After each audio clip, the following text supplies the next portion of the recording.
Assalamualaikum warahmatullahi wabarakatuh. Alhamdulillahirabbil alamin. Wassalatu wassalamu ala asyrafil anbiya'i wal mursalin wa ala alihi wa ashabihi ajmain.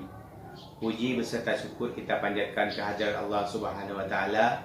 Salawat beriring salam kita sanjung sedikan ke pangkuan alam Nabi besar Muhammad sallallahu alaihi wasallam.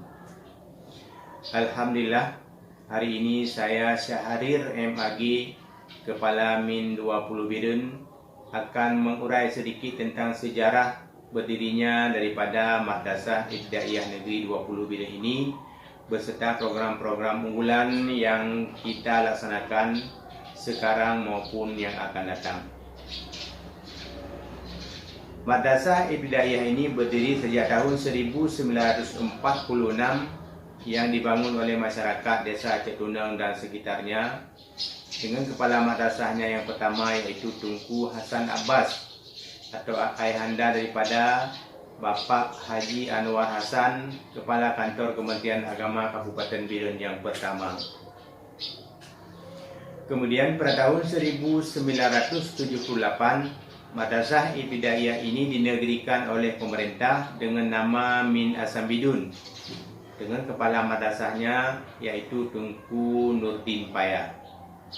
Pada tahun 2016, karena perubahan struktur di Kementerian Agama, Min Asam Bidun berubah nama menjadi Min 20 Bidun.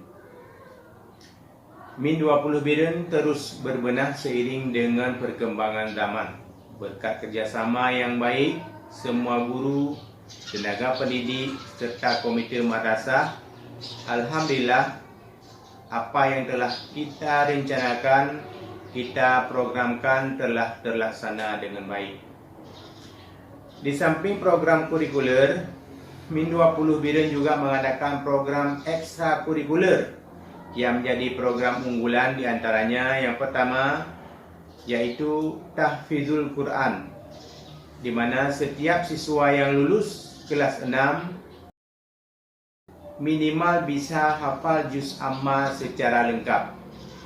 Kemudian program unggulan yang kedua yaitu anak-anak yang berbakat di bidang seni akan diajarkan rebana dan tarian.